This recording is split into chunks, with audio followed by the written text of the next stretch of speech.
Hi guys, Joe McDonough here with MMAEmpire.com. I'm joined by Jasmine Jasudavicius. Jasmine, how are you?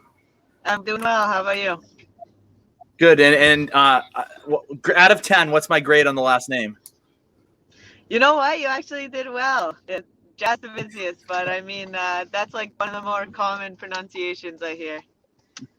So like an 8.2 or something. Yeah, yeah, probably. Well, take me through 2020 for you. Obviously, for the most part, a year that most people had to sit, on the sidelines, Yeah. especially in the role, on regional scenes and that such. So take me through it for you. You obviously competed at the beginning of the year. I'm sure before anything on your mind was that 2020 would be what it was, and then in August, towards the middle, towards end of the year. So take me through 2020 for you.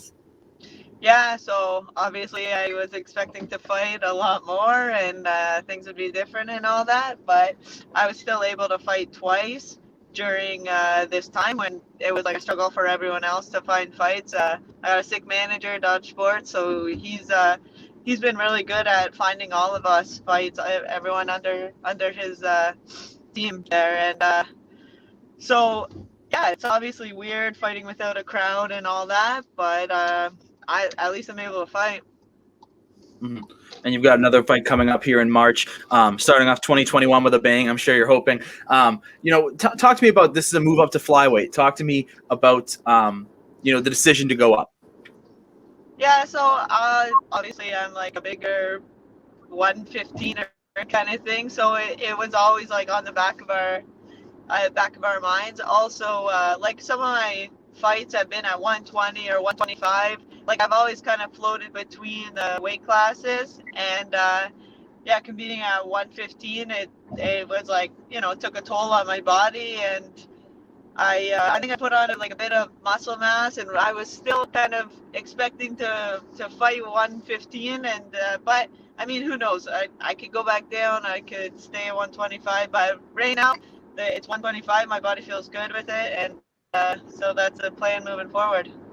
And being that you've competed at 125 before, I'm guessing this training camp won't be a difficulty in the sense of kind of, just the bigger body, weight cut, all that stuff. It'll just be something you've done before.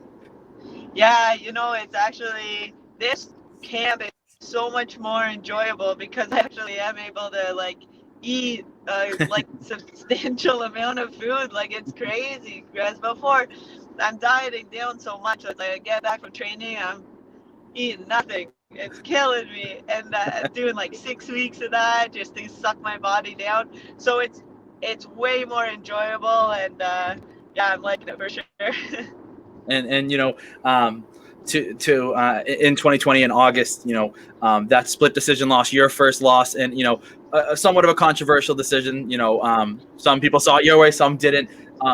But take me through, either way, it was a loss on the record. Take me through the learning experience from your first loss. Is there anything that you really felt you learned from that experience?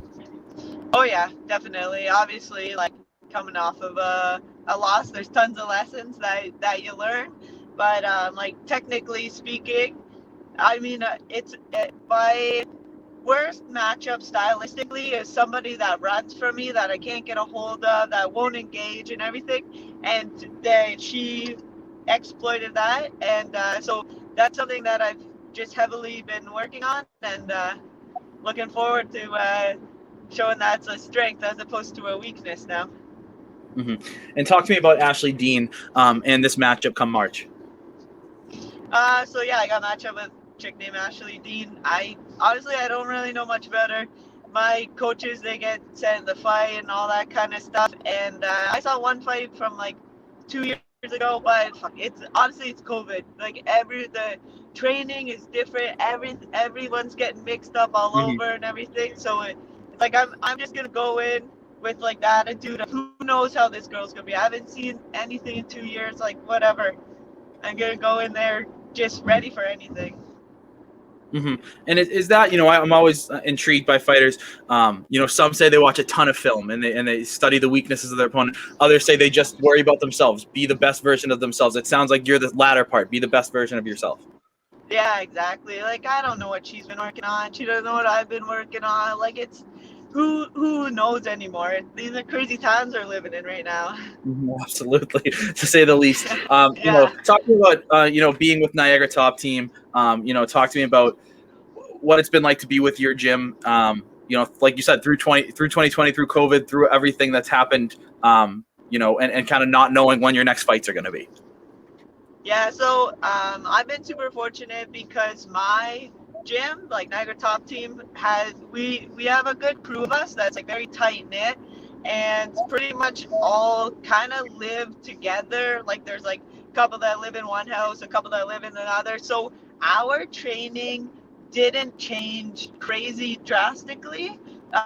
We were able to stay consistent with our little group that we've had, Mm-hmm. and even the guys on my team, like they've been able to fight relatively consistently, like especially for being COVID, super consistent for COVID. But Yeah. so we've been just putting in the work every day.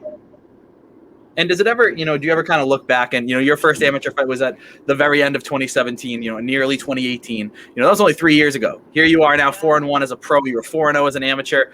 I mean, that's a lot of fights to have in just 3 years. Do you ever just look back and be like, you're still so young in your career, yet you've come so far?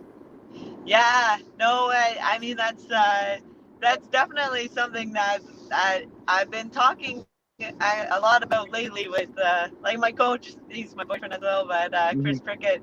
So like, yeah, I've been fortunate in the small amount of time that I've had to gain a lot of experience, kind of like back to back to back to back. So it's like I could have been training since I was 9 years old, but it's like whatever, you're 9 years old and you get to go on this like training camp to Russia 1 year, and then it's like the next year you go to Thailand or whatever. I've been fortunate that in like the small amount of time that I've had, I've traveled a lot and I've experienced a lot in a small amount of time. So I feel like that kind of makes up for the like amount of time, if that makes sense. Mm-hmm. Absolutely. Absolutely. And learning lessons all along the way. Not that you're overlooking Ashley Dean, but this fight in March, assuming it's a win, where does this put you? Where does this put you? In the new division. I know you said that there's a chance you go back down, chance you stay. I know you're happy that you get to eat after practice every day. Yeah. So sounds like you might stay. But where does this put you? I'm hoping after this win, maybe I get the call for the UFC. But in all honesty, like I'm not looking anything past like my next training session, just because everything's kind of up in the air all over the place, and I just want to make it to the fight. So in all honesty, I'm like really not looking that much into the future, but obviously, ideally UFC. Mm-hmm. And with COVID, we know that, who knows what the future brings. So Exactly. last thing for me is just, do you have a prediction for me for fight night versus Ashley Dean, getting back in the win column? How does it happen? No, I just getting back in the win column. That's all I need. We'll see. However it comes, but it'll be a win. Awesome, Jasmine. Thank you very much. Thank you.